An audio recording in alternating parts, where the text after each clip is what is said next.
I've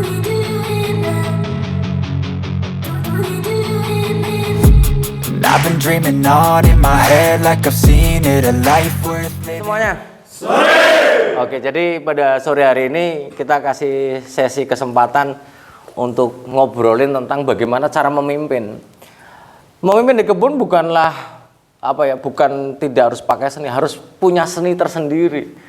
Karena jumlah yang kita pimpin ini nggak sedikit. Dalam satu divisi saja kita akan memimpin orang dengan misalnya dengan rasio 0,2, berarti Anda dalam 1000 hektar Anda memimpin orang harus 200 orang Anda memimpin.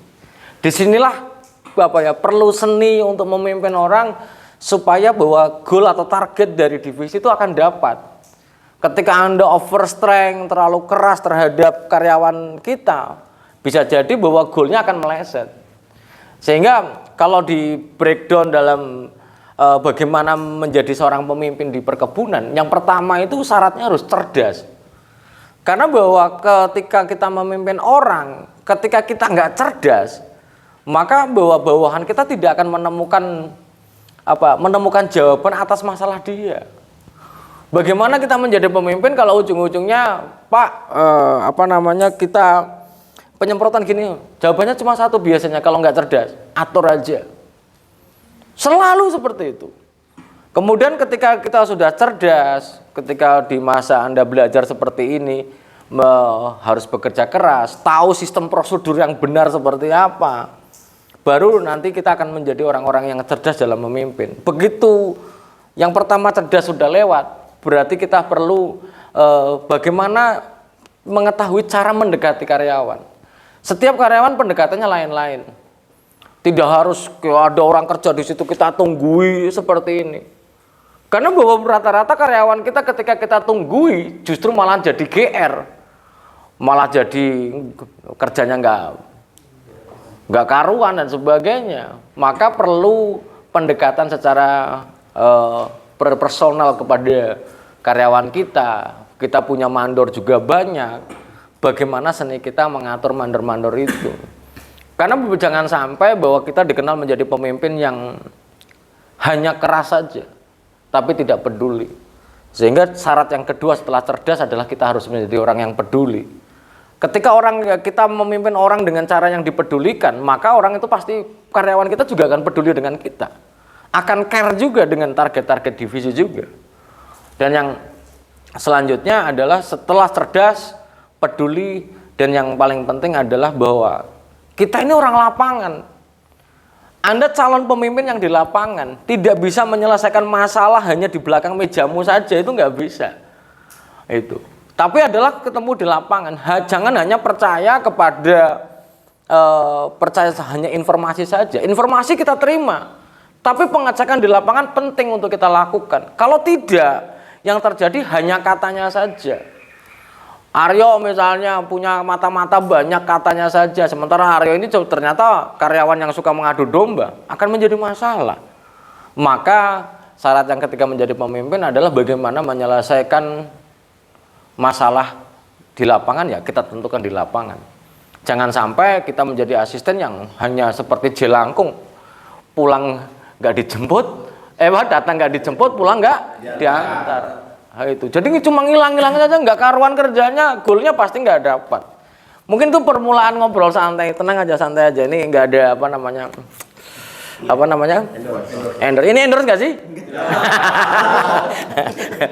Kalau endorse pun nggak apa-apa lah. Oke, kita langsung buka sesi selanjutnya. Mungkin bagi Anda semuanya pasti akan berpikir, Pak Pendi bagaimana sih menjadi pemimpin yang disegani, pengenalan lainnya. Silakan saja. Silakan, ada yang mau nanya pertama. Oke. Nih. Mic-nya. Izin bertanya Pak, untuk terkait sikap asisten Pak. Bagaimana Pak seorang asisten pada saat itu Pak karyawannya tiba-tiba minta cuti Pak pada hari kerja Pak. Padahal semalam itu dia sehat-sehat aja Pak. Bagaimana sikapnya Pak? Dia minta cuti gitu ya? Iya Pak, tiba-tiba Pak. Oh, iya. Oke, jadi kita memimpin orang jumlahnya banyak, maka ya pikiran orang juga masing-masing. Yang mungkin tak tekankan dulu sebelum cuti adalah ketika kita jadi asisten adalah harus yang cerdas. Ketika dia minta cuti, cutinya ngapain? Kalau cutinya demi keluarga, orang tua di kampung sakit, atau yang bersifat urgent, fine-fine saja. Kita kasih cuti dia sesuai dengan haknya. Tapi kita sampaikan bahwa kalau mendadak namanya cuti itu harusnya tidak mendadak. Tapi kalau mendadak urgent nggak ada masalah. Sebagai contoh, jika ada karyawan anaknya tiba-tiba sakit keras, dia cutinya sudah habis, apa misalnya masih ada cuti dan dia mau cuti, ya kita kasih. Orang tua di kampung sakit misalnya, kita cuti. Urgent selanjutnya, oh ternyata karyawanmu izin untuk ngurus bahwa surat-surat pernikahan sah, enggak, kita kasih cuti.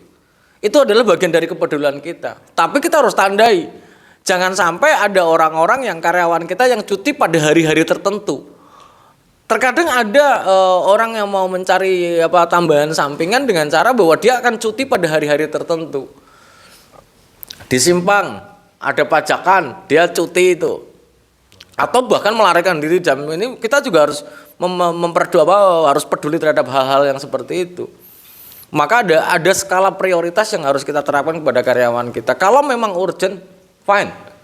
Tapi kalau tidak urgent, harus ada secara mekanisme cuti yang memang harus sesuai dengan SOP perusahaan. Jangan sampai dia tiba-tiba cuti ngilang dan sebagainya. Ini yang perlu ditekankan kepada karyawan kita berkaitan dengan cuti. Dan jangan membiasakan karyawan kita itu pinjam cuti. Sudah habis cutinya, maka selalu kita kasih tahu kepada karyawan kita bahwa cutimu adalah 12 hari yang harus kamu manage sebaik-baiknya. Jangan sampai nanti hal urgent membuat kalian mangkir karena dia nggak punya cuti lagi, maka dia mau nggak mau harus mangkir tuh.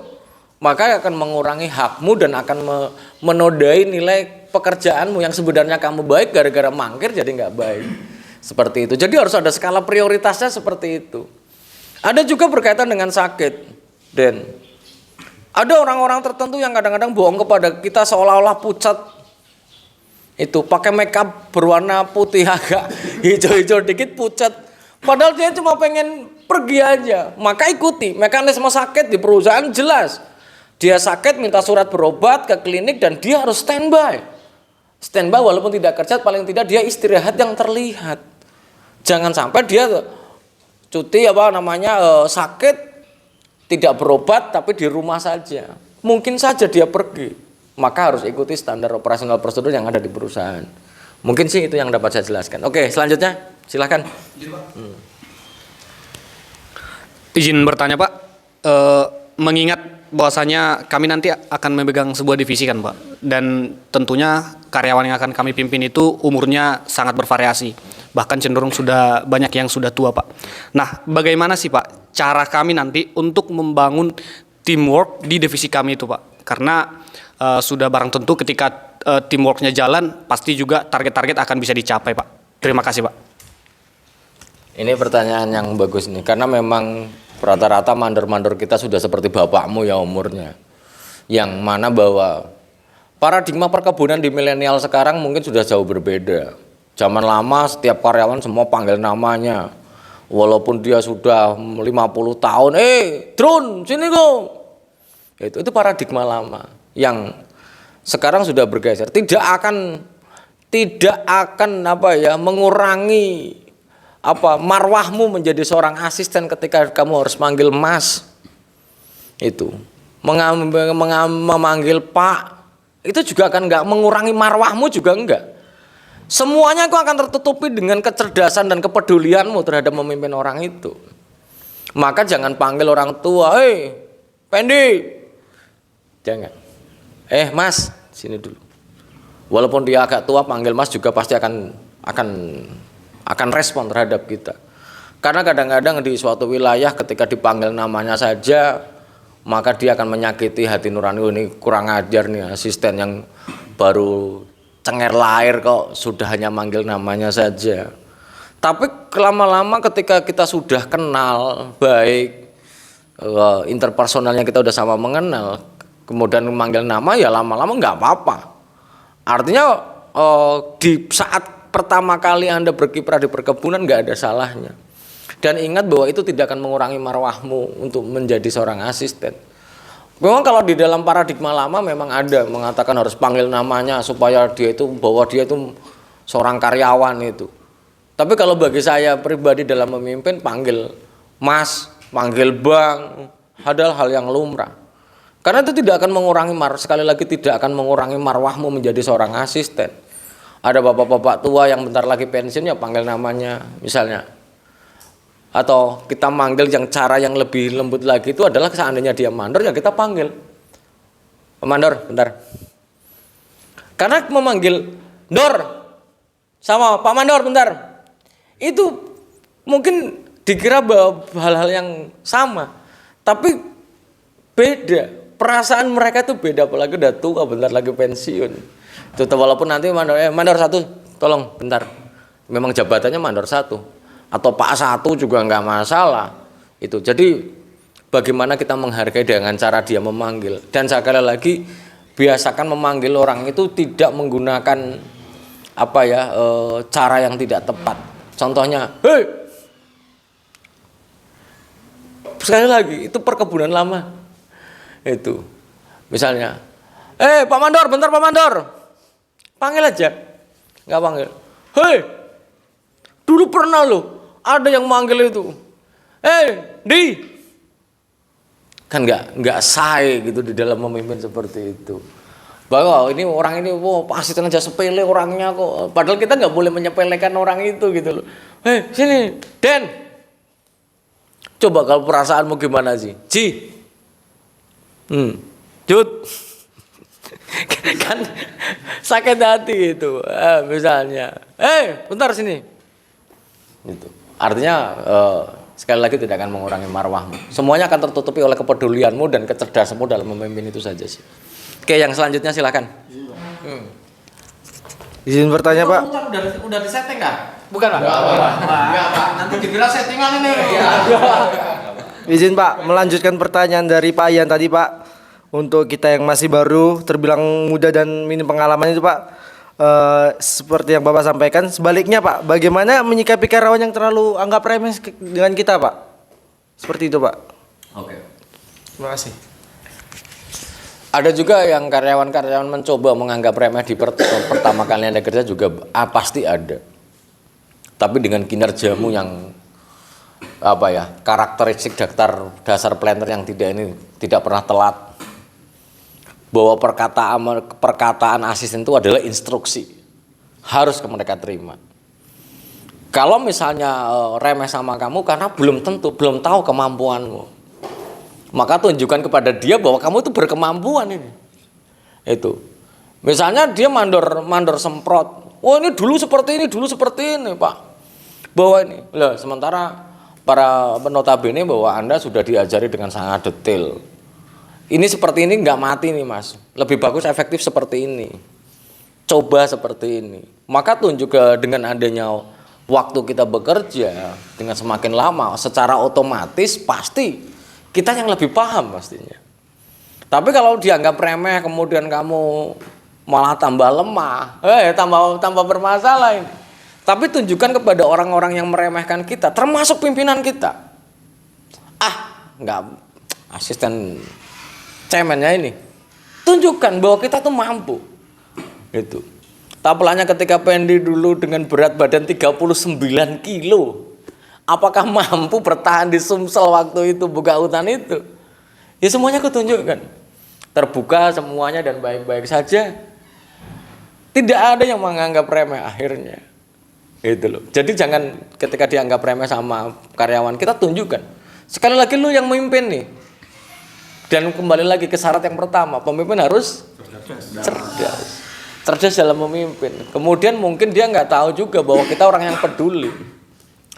Ketika orang itu kita pedulikan, baik dari segi pekerjaannya, segi kita pedulikan di dalam pondok mereka, tempat tinggal mereka, kita pedulikan bagaimana pendidikan anak mereka. Pernah nggak kita jadi asisten bertanya kepada dia anaknya sudah kelas berapa, mau kuliah di mana? Apalagi Anda semuanya sarjana yang mengetahui seluk-beluk kuliah. Itu. Maka lama-lama tidak akan dianggap remeh. Pertama mungkin akan dianggap remeh. Yuda ini pakai kacamata ini mana bisa kurus ya ini. Buktikan kepada mereka bahwa kamu tidak sebegitu remeh, tidak harus bisa banget, tidak bisa meremehkan aku gitu loh. Itu yang bisa saya jelaskan. Pada prinsipnya semuanya itu akan tertutupi dengan kepedulian pastinya. Itu kepedulian, kemudian bekerja ternyata Pak Andi asisten ini ternyata bisa juga nih memimpin orang. Kapan kita saatnya marah kepada mereka, memarahi ketika pekerjaannya salah. Kemudian kita memberikan apresiasi jika memang mandornya ataupun karyawannya bagus. Paten Dor, semprotanmu jos. Hanya cuma modal jempol doang tuh. Itu. Tapi ada banyak pimpinan-pimpinan yang tidak memberikan apresiasi. Hidup terlalu datar gitu loh. Salah yang enggak dimarahi, benar juga nggak diapresiasi. Nah, ini juga salah satu seni dalam memimpin kita di perkebunan sih. Itu sih jawaban dari saya Cindy. Oke, yang lain?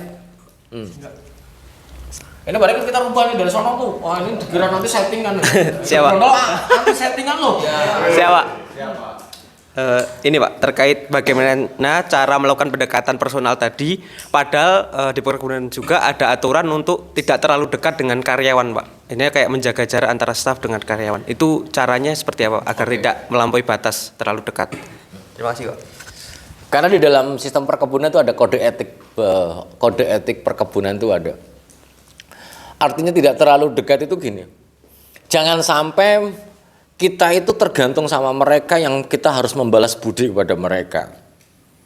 Itu artinya terlalu dekat. Dan jangan pernah punya anak emas di kebun kita, di divisimu itu jangan punya anak emas. Semuanya sama aja. Semuanya sama. Jangan punya anak emas misalnya gara-gara lu dari Boyolali, aku dari Wonosobo, aku mandor semprotmu kamu terlalu dekat sama aku saja. Bagaimana dengan Yuda nih orang Pekanbaru nih? Kan nggak bisa juga lama-lama, wah percuma ya emang Pak Fauzi itu pilih kasih dengan saya durane gara-gara Pendi mandor semprot ini adalah orang Wonosobo sama-sama Jawa Tengah misalnya. Bukan seperti itu dalam memimpin. Jadi harus sama. Kita harus memproporsikan sama. Jangan terlalu dekat, artinya bahwa justru di paradigma baru ini kita harus peduli dengan kehidupan mereka. Bagaimana mereka akan nyaman tinggal di pondok mereka, tempat tinggal mereka, sementara kamu tidak mempedulikan mereka. Itu. Misalnya pondoknya gersang. Kamu sarjana pertanian atau enggak? Hijaukan segera. Seperti Motun de Brunel itu loh. Apa? Menghijaukan dulu. Itu. Jangan dikira lu nggak latih nanam loh ya. Itu sayurannya bentar lagi panen loh di rumah. Itu. Artinya bahwa kita menghijaukan pondoknya, membuat sejuk. Kemudian yang nggak boleh itu ketika sikit-sikit lu mabuk Ji. Wah, asisten hobinya ngapain? Ngebir, minum bir. Tiba-tiba suka ini, misalnya Ian ini mabuk tua everyday. Apakah itu bagus? Jawabannya yang nggak bagus gitu loh. Artinya jangan menunjukkan kelemahanmu di depan banyak kepada bawahanmu. Kalau mau minum tua atau minum bir misalnya, pengen aja ya. Kalau aku sih memang nggak pernah minum bir. Pengen di rumah ya sebotol-botol jadilah. Tapi jangan dijadikan bahwa kamu seolah-olah kamu ini. Ya ada juga asisten yang ini Pak Ian ini asisten dewa mabuk ini. Sikit-sikit mabuk. Yang nggak baik juga itu. Kemudian sekali lagi, apakah ini ada juga di perkebunan itu? Apakah nggak boleh mencintai, jatuh cinta? Lu masih lajang semua ya? Ya Pak. Normal kan? Ya Pak. Normal nggak? Normal nggak lu let? Masih suka yang beda jenisnya kan? Ya, Pak. Iya. Artinya, apakah nggak boleh mencintai anak karyawan kita? Misalnya kamu lagi ini jatuh cinta. Paradigma lama memang nggak boleh terlalu dekat ataupun misalnya dengan karyawan gitu. Tapi cinta itu tidak memandang segalanya dengan cara yang benar. Itu artinya jatuh cinta selama jadi asisten ternyata kamu nongkrong di rumahnya bapak itu setiap malam. Salah. Apa yang mau dikata karyawan kita? Kemudian apalagi sampai bergandengan tangan, pacaran lagi itu salah lagi. Tapi kalau memang jatuh cinta sah saja. Jatuh cinta itu sah saja. Kalau misalnya atau yang serius, karena bahwa pembawa namanya asisten itu adalah panutan deh. Karena bicara tentang cinta terhadap anak karyawan, yang penting kalian serius dan tidak kehilangan moralitas dan etika, itu ya nggak ada masalah. Karena cinta itu anugerah itu. Tapi yang dengan dilakukan dengan cara yang benar itu. Oke, selanjutnya silakan kalau yang mau nanya. Nih. Karena mikrofonnya satu mati. Izin bertanya Pak, saya mempertanyakan seni dalam memimpin. Bagaimana sih seorang pemimpin itu memiliki jiwa meyakinkan terhadap bawahan, dan bagaimana sih pemimpin itu caranya mengetahui bawahan itu berbohong tanpa kita melakukan tindakan di lapangannya, mengecek di lapangannya, gitu Pak. Terima kasih.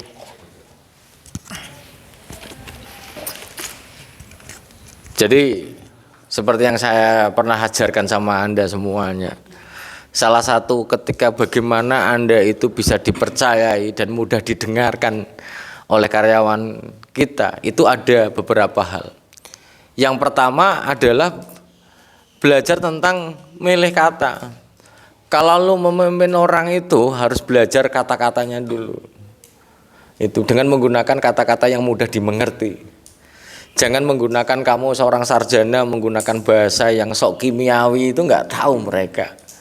Itu bahwa misalnya sama mandor itu, bagaimana mandor itu akan mudah paham. Salah satunya dalam seni memimpin itu adalah menggunakan bahasa yang sesuai dengan orang yang kita ajak komunikasi. Itu karena kalau kita ngomong gliposat, paraquat, oke, Dor, paraquat 0,2% semprotnya, Dor. Mandor bingung tuh. Sementara pendekatan yang mudah bagi mereka adalah, tolong pakai merek dagang ini dengan menggunakan berapa cc per capnya nih. Tolong disemprot merata dan tolong Dor pastikan semuanya dapat output yang pas. Adalah dengan menggunakan bahasa yang mudah dimengerti.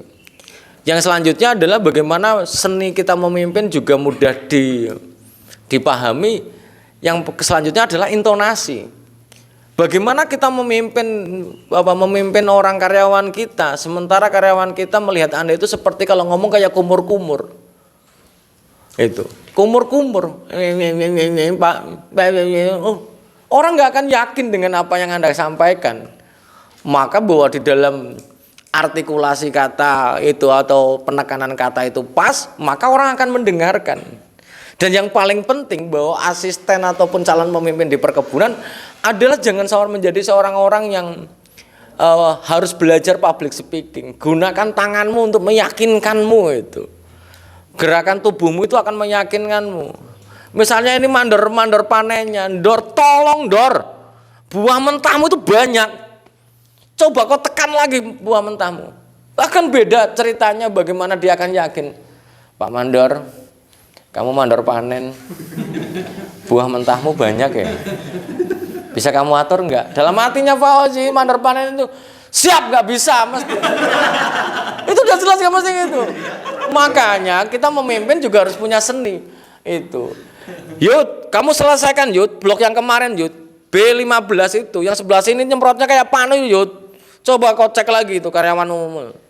Siapa? Pasti jawabannya. Tapi bagaimana kita? Pak Yuda, asisten ini ceritanya asisten baru yang seperti Anda semuanya sok lemah lembut, sok lemah banget ya kan. Pak Yuda, bisa tolong nggak semprotannya sana kok saya lihatnya kurang baik ya. Bisa nggak ya diratakan, dalam artian alah kau asisten bau kencur aja ini. Tapi bagaimana kita memiliki marwah, kembali lagi yang seperti saya sampaikan, divisi itu microchipnya lu, yang mengatur divisi yang bertanggung jawab 1000 hektar itu kalian semuanya. Bagaimana ketika kita memimpin itu, sih itu janji. Kamu malah tertawa. Nggak ngerti Mas. Iya. Artinya nggak ngerti tuh. ngomongnya nggak jelas itu. Nah, tapi kalau misalnya kita memimpin, artikulasinya jelas. Misalnya kita marah nih sama Amlet, "Let, gua tel pergi kau." Itu jelas. Nah itu.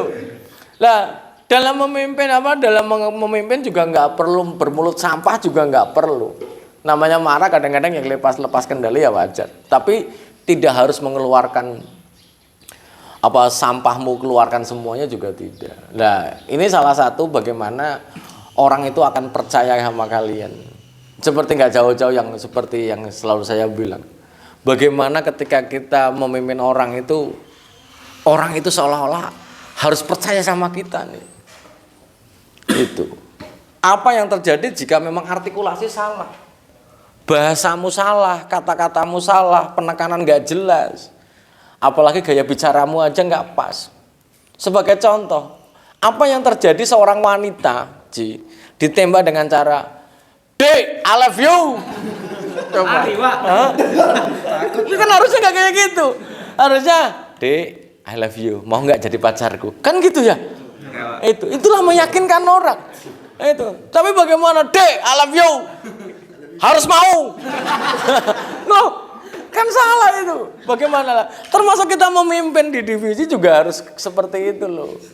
Harus dengan cara yang benar itu. Ketika kita memang marah besar, jangan pernah marah di depan orang banyak, menghakimi dia di depan orang banyak. Panggil, Mandor Andi. Ya. Mandor Andi, nanti temui aku di ruangan ya. Masuk ruangan kita jadi asisten, dia ada ruangannya, kita panggil. "Di, semprotanmu jelek. Tolong diperbaikin, Di. Kemarin kutemukan di sana kok racunnya seolah-olah pada tumpah kayak gitu, Di. Tolong kau jelaskan sama aku, Di." Siapa? Itu. Dia nggak akan berani. Tapi apa yang terjadi ketika kita lagi berkumpul ini? Semuanya perhatikan ya, ini Mandor Andi ini goblok ini. Ini tumpah-tumpah ini semuanya. Kan tidak, tujuan kita adalah mengingatkan kepada Mandor Andi supaya bahwa herbisidanya jangan tumpah-tumpah. Perhatikan Yandi, kemarin kutemukan itu. Siapa pasti seperti itu. Ini buktinya Andi, mau bilang apa lu? Nih, kita harus pakai bukti foto yang tumpah seperti mana. Mandor, Yan, tolong itu tangkai panjangmu. Nih TPH nomor sekian nih, kayak gini. Kamu kok bisa-bisanya nggak menuliskan ini? Tapi dalam posisi di dalam ruangan kita interpersonal gitu. Lebih nanti setelah terjalin hubungan yang erat, malah justru kita memimpinnya, seni dalam memimpin itu akan dapat. Itu. Dan jangan manusia jadi asisten itu asisten yang labil. Sikit-sikit marah, peduli ndak, marahnya terus. Itu, lama-lama stroke. Kan itu bagaimana memimpin. Maka dalam mengutip sebuah buku itu bahwa sesuai dengan keyakinannya Pendi bahwa Rasulullah itu mengajarkan kepada kita itu bagaimana memimpin orang dengan katakanlah dengan lemah lembut sehingga orang itu tahu dan takut. Sehingga ketika kita lemah lembut mengatakan mereka itu akan terjalin jika kita interpersonalnya dapat tuh. Tapi kalau seandainya kalian nggak dekat sama mandormu, tidak dekat sama karyawanmu, boro-boro mengatakan lembut, Pak, kasar aja nggak didengar, Pak. Itu pasti akan terjadi penolakan. Tapi kalau interpersonal kita bagus, setiap masalah mandorku ini masalahnya tumpahkan sama aku dan caranya kayak gini, Led. Caranya kayak gini, Will. Itu. Hak kamu tuh sekian, Will. Kamu hitung kembali seperti ini. Pasti, oh iya, siapa, Pendi. Semuanya itu akan baik-baik saja karena seni dalam memimpin itu tidak bisa dipaksakan yang tembak rata semuanya, personalnya sama, itu juga tidak bisa. Maka kita harus punya pendekatan interpersonal kepada para bawahan-bawahan kita. Ya sekali-kali bolehlah ngopi bareng. Ini bagaimana menjalin hubungan dengan ini. Oh habis gajian karyawan, yuk pada motong ayam yuk. Ah, iya. Jangan pula asistennya motong ayam yuk tarikannya 100.000 ya. Lah Pak asisten berapa? Lah aku pimpinanmu kok akan bayar. Oh, kan harusnya kan kayak gitu. Nah 200.000. Karena gaji asistennya sama karyawannya kan pasti banyak, Kak. Banyak? Pasti banyak karyawan, banyak asistennya lah. Gitu. Tapi pada jabatan-jabatan tertentu banyak karyawannya ya. Kalau mandor panen kadang-kadang lebih banyak mandor panennya, ya wajar gitu. Oke, selanjutnya silakan yang mau bertanya. Izin bertanya Pak, bagaimana Pak jika kita menghadapi pimpinan yang suka mengelak Pak terhadap instruksinya Pak? Terima kasih Pak. Semoga ini nggak ketemu sama kalian ya. Memang ada beberapa jenis pimpinan kita itu yang terkadang apa yang disampaikan setelah dijalankan ternyata kalau memang terjadi kesalahan yang salah kamu itu. Maka kalau saran saya, dan itu jika terjadi berulang-ulang, sebagai contoh, Zi, segera pupuk pakai urea. Ingat itu, bibitmu pupuk pakai urea. Itu. Pupuk pakai urea 50 gram per 15 liter air per 500 bibit misalnya. Siapa? Tapi boleh izin Pak, mesti kamu nanya, karena bawa SOP-nya 30 gram. Setelah saya dengan, oh enggak, 30 gram enggak cukup sih, 50 gram, kalau perlu 60 gram. Padahal SOP-nya 30. Izin Pak, SOP-nya 30. Udah ingatin sama lu. Tiba-tiba dipupukkanlah sama kamu. Kok kuning-kuning? Karena mengalami pecah plasmolisis ya. Ini. Begitu datang, cemananya sih? Kenapa kok bisa kayak gini? Kan instruksi Bapak 60. Enggak, mana pernah. Mana pernah aku nyampe 60. Itu. Nah, sekali, 2 kali instruksi. Kalau saran saya, catat, lu asisten catat instruksinya. Sesuai dengan instruksi, misalnya instruksi nomor sekian, tanggal sekian, misalnya mau nyuruh ini. Tuh, maka ingatkan kembali lagi Pak, ini sesuai dengan instruksi Bapak Pak, mohon izin Pak. Itu. Ini yang Bapak sampaikan dengan saya sudah mengingatkan ke Bapak sesuai dengan SOP 30 gram Pak, Bapak minta sama saya 50 gram Pak. Itu. Mana ada? Dan itu sering sekali. Nah, itu. Tapi balik lagi kita menjadi bawahan, instruksi pimpinan adalah yang utama. Jalan. Tapi kalau memang kita rasa dan kita tahu paham benar ya, misalnya lu jadi asisten bibitan sudah lama, kemudian instruksinya enggak Pak, ingetin Pak, itu enggak pas Pak.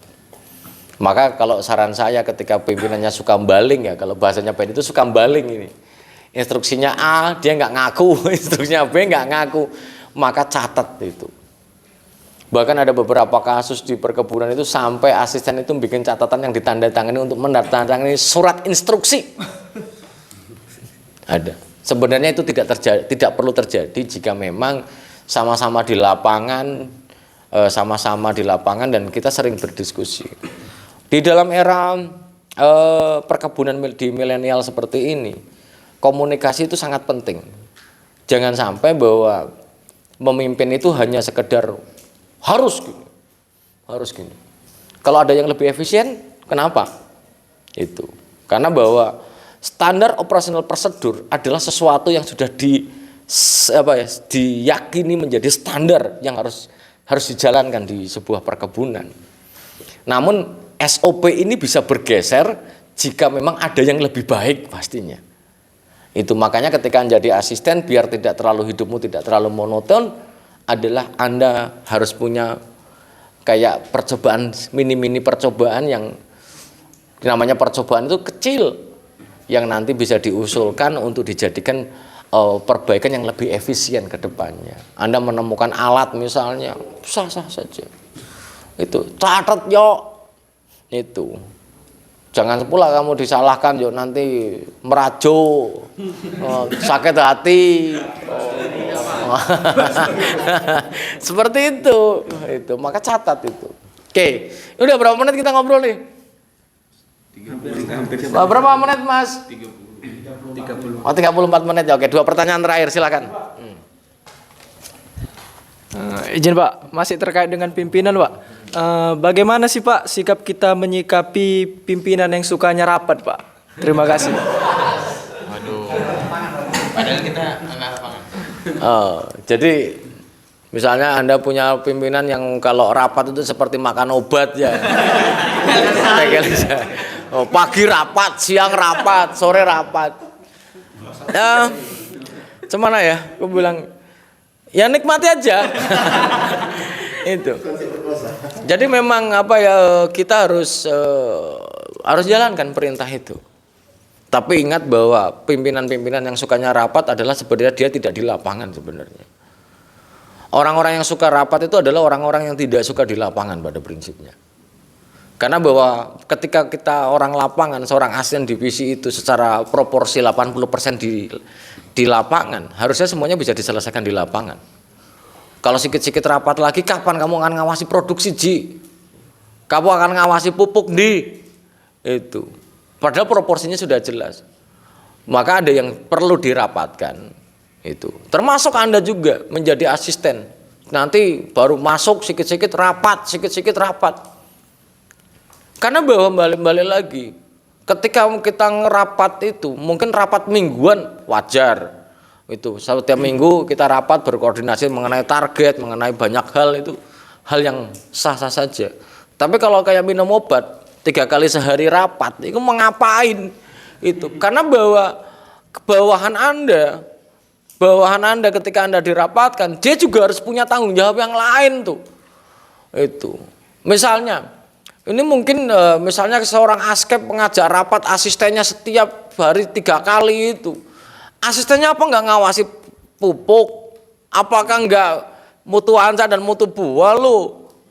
Itu. Yang harus dilakukan terus menerus. Pekerjaan hariannya itu ada. Maka kunci bagi Anda yang nanti akan menjadi seorang pemimpin divisi adalah turun ke lapangan. Selesaikan masalah itu di lapangan. Jangan sikit-sikit masalah semuanya rapat ngumpul jadi satu, sikit-sikit rapat. Itu. Kalau minum paracetamol 3 kali sehari bolehlah, tapi kalau rapat ya itu bukan paracetamol lagi. Itu. Bisa keracunan rapat lu. Paraku aja. Itu. Artinya mungkin Anda menjadi nanti seorang asisten tidak perlu rapat ini. Tapi kalau memang dianggarkan rapat divisi, rapat mingguan divisi adalah suatu hal yang sangat wajar. Misalnya hari Sabtu untuk target di hari Senin sampai hari Sabtu ke depan, strateginya dipasangkan adalah hal-hal yang lumrah. Tapi dan rapat juga nggak perlu lama-lama gitu. Artinya bahwa rapat 3 jam, 4 jam, ini rapat apa macam wah rapat gangster rapat. Yang penting-penting aja. Itu, yang penting-penting aja. Jadi dan ini saya tambahi, menjadi seorang asisten divisi juga harus bertanya. Ndi, gimana targetmu besok, Ndi? Gimana targetmu, Zi? Bagaimana targetmu, Yud? Itu. Kepo kok banyak yang bocor, Yud. Jangan hanya bisa menyalahkan, Yud emang goblok we. Itu ternyata, Pak, ya apa namanya cap saya yang bocor udah 3, Pak. Udah 1 bulan yang lalu kami usulkan. Ya kok pala-palai lah itu. Ya, jadi pemimpin juga harus peduli kepada bawahannya. Bagaimana pekerjaannya bisa sempurna dengan menggunakan piranti yang dipenuhi kesempurnaannya gitu loh. Itu. Tapi jangan sikit-sikit ya. Kalau mengenai rapat ya memang. Dan satu lagi, jadi ya sekedar intermezzo saja. Ada beberapa takdir yang bisa dirubah. Yang pertama, jodoh nggak bisa dirubah. Kedua, maut. Yang ketiga, rezeki. Ternyata ada yang keempat. Jawaban asalnya adalah tidak bisa memilih pimpinan. Nggak bisa itu. Itu penempatan pertama pimpinanmu ya nikmati aja lah. Itu kita nggak bisa tuh milih pimpinan. Gini, apa mau request lu? Pak, kalau bisa pimpinan yang kayak mana ada, mana bisa. Takdir, jadi pimpinan adalah merupakan takdir ketika kita bekerja. Jadi ya kita ikuti aja alirnya seperti apa itu. Dan jangan pusing sendiri loh. Itu. Maka sering bersosialisasi supaya kamu jangan pusing sendirian lah pastinya seperti itu. Oke, yang lain silahkan. Terakhir. Oke. Izin bertanya Pak, bagaimana sih Pak cara kita atau tips untuk pendekatan terhadap pimpinan Pak? Gitu aja. Ketika kamu jadi bawahan, jadi sebelum saya sampaikan itu tuh gini, rasa yang di dunia yang paling mahal itu dicintai. Kamu jadi pimpinan dicintai bawahan, dan kamu jadi bawahan dicintai pimpinan. Bagaimana trik Pak Pendi supaya pimpinan kita itu suka sama kita? Ya ikuti alurnya, tapi alur yang positif. Yaitu, misalnya kamu nanti di kebun manajernya suka mancing, Fes temani aku mancing. Siap Pak, temani mancing. Awalnya nggak doyan kamu mancing, lama-lama ketagihan. Itu. Dik, temani karaoke. Siap. Latihan lu karaoke lu. Itu. Karena di kebun tidak bisa terlepas dari nyanyi-nyanyi, acara acara banyak-banyak acara di kebun. Maka selalu sampaikan asisten tuh harus pintar nyanyi. Itu. Walaupun suaramu mungkin pontennya 4. Itu. Tapi paling tidak itu masih bisa diasah suka nyanyi. Itu. Dan yang paling penting seperti itu. Lah, bagaimana menanggapi pimpinan kita yang yang sukanya yang negatif? Lu nggak harus ikut-ikut yang negatif tuh. Nggak harus ikut-ikut yang negatif. Temannya aku di kafe, ya temu di kafe, dia minum bir ya. Kalau bisa nggak minum bir, minumnya Fanta atau Coca-Cola. Oh ini ada endorse ini ya? Mungkin kerating deng ya? Itu. Jangan pula pimpinanmu mabuk, kamu ikut mabuk, jangan. Itu. Kalau tidak sesuai dengan yang negatif-negatif nggak usah ikuti. Itu. Misalnya kemana yang negatif nggak. Lah tapi dicintai adalah gini. Sebagai kata penutup seperti ini. Pada prinsipnya bahwa manajer itu tidak suka asisten yang loyo, asisten yang semangat, yang penuh dengan pemikiran, yang ide-ide kreatif itu seperti apa. Jadi jangan sampai bahwa Anda menjadi seorang asisten yang ujung-ujungnya adalah mati kreatif. Asisten cuma diam, pulang kerja di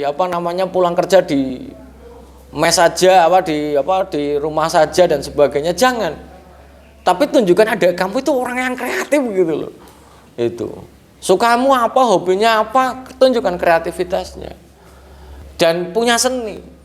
Maka jangan sampai nanti di saat ada promosi kamu malah kalah sama yang lain. Karena apa? Kamu menjadi orang-orang yang kalah di dalam kreativitas itu. Pimpinan kita akan suka kalau kita berkreatif, kayak yang kita kreatif, punya seni yang bagus, kreativitas yang tinggi, apalagi kita punya ide-ide yang cemerlang demi goal dari divisi kita masing-masing.